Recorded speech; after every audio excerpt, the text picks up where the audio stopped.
Hello, everyone. Memories. I want to talk about memories today.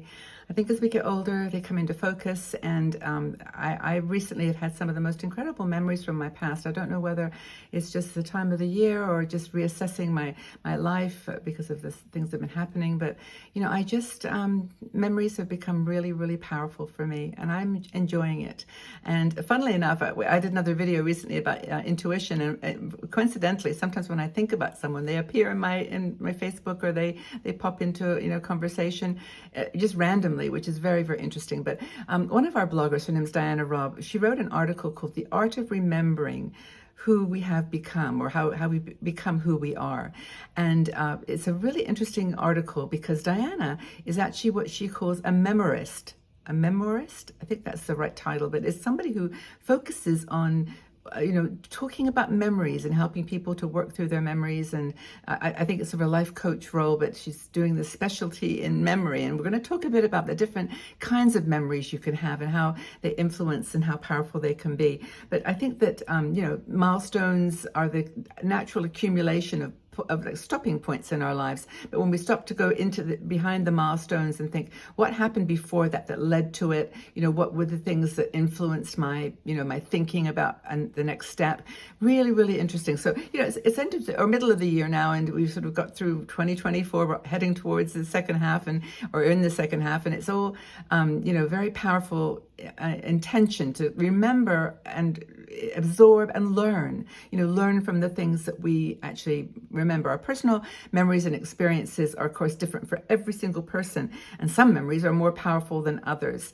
And I did ask once about what was your the memory that you always want to renew, or you would always want to the primary memory in your life. Most of them are around some form of love. Love of having a child, or a marriage, or a partnership, or a husband or a partner. And that was, that's the thing that really stays with us. I think those are the strong memories. And some memories are not so happy, but they're just so poignant and so deep and so meaningful that we can't let them go. And I know a lot of people in our 16Me community have lost a partner in the last few years, and it's just so heartbreaking, when that happens, because you've woven not just 5 years of your life, 50 sometimes 40 years of your life into that relationship. And it's just really hard when you have to say goodbye on the physical level, at least on the physical plane. And then you can continue, of course, in other other ways, but they never go away. So Diana, as I mentioned, is this memorist, and she basically studies how memories are unique and how the same thing can happen to two people, the same event, the same activity, the same experience, but have totally different memories that come with them. This is particularly interesting, I think, with families, because I know a lot of people have a memory of something that happened in their childhood, and they have a brother or a sister or a close friend who was there with you who saw it completely different. Your memory is unique, and it's like always going to be grounded not just on that particular memory, like the activity, the specific thing, but how you interpreted it. And how you interpret it is you. It's your whatever you brought to that situation, and your experience is different. I mean, I remember one experience just similar to this, that I had a friend whose mom was just, for me, like the most amazing woman.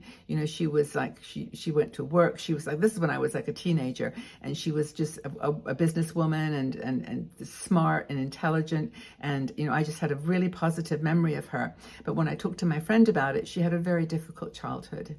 And it wasn't as positive a memory of those same things. Even the fact that she went to work, the fact I had a different experience of the memory as that she did. And actually, researchers, Diana is saying in her article, researchers have found that truthful or honest memories are sharper or more vivid. So I think a lot of visual images and sounds that we have associated with memories are more vivid if we have that kind of substantive support, for like the extra padding, and it's somehow more powerful. The memory is more powerful if we have a visual image, or maybe that's what pictures are so powerful. And interesting. But anyway, Diana talks about 3 types of memories. Make sure I get this right. There's implicit memory, or this is long-term memory, so thinking about your childhood and so on. There's implicit, explicit, and emotional. So the implicit are the memories that are sort of like just there are memories that you like learning how to ride a bike or something that's really basic, like it's a basic memory that's ingrained in you. It's implicit. It's given. It's a given. The explicit memories are spontaneous, like personal events or activities or situations, and then emotional memories are the ones that are really vivid. Those are the ones that there may have been in the right place, you may have been in a very normal situation, very sort of particular, but something happened, a spontaneous memory, something that was explicit, and it was a powerful experience, event, something that stayed with you in your mind. And then the emotional layer is the one that you layer on top of it. That's your emotional layer, which is vivid. That's the one that's really, really the vivid one, because you take what was there, what happened, and then you layer your own traumas, your own experiences, your own joys, whatever the emotion was. So I think it's really powerful to care about memory. I know that many of you have probably got memories that you'd like to forget, or memories that you push out of your mind, but there's many that taught us a really important lesson, or that we learned something about a person that redirected our thinking about it. I mean, I suppose marriages and divorces are a good example of that, that we may have a memory about something in the past that we had an emotional connection to that wasn't so much accurate, or that was kind of a product of our construction to deal with it and to make it good. It's really, really interesting stuff. So Diana's got a book, actually. It's called Writing for Bliss and Writing. And she talks about all kinds of ways to record your memories, and about writing for finding a joyful outcome to some of these things that may be confusing or not straightforward in your mind. Check out Diana's article. I'll leave a link to it in the description box under the video. But what are your strongest memories? And can you think about whether they were implicit or explicit or emotional? Which is the strongest one that you can think about? It's really, really a great conversation. I appreciate you being here and going through this with me. I'd love your comments, especially on this idea of having an event being remembered in two ways by two different people.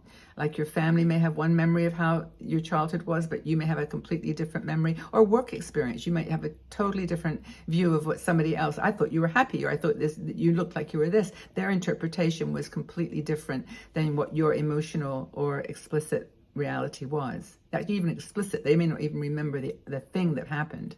Anyway, very, very curious. Tell us about your thoughts about memory. What's your strongest memories and most powerful ones?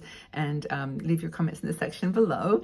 And know that I'm here for you guys. I really appreciate you sharing with each other. If you want to join our Patreon group, I'd welcome you there. It's a very small group of women who are supporters of 60andMe. Get together. We get together in real life as well as in online twice a week, live shows. And just in case you're feeling like you've got this big community now, what do I do with 60andMe? It's huge. It's so large. How do I reach out? How do I connect? Well, that's one way you can do it.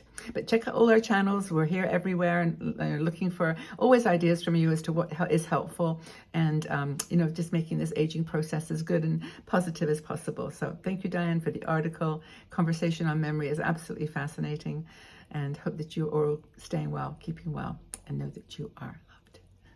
Take care.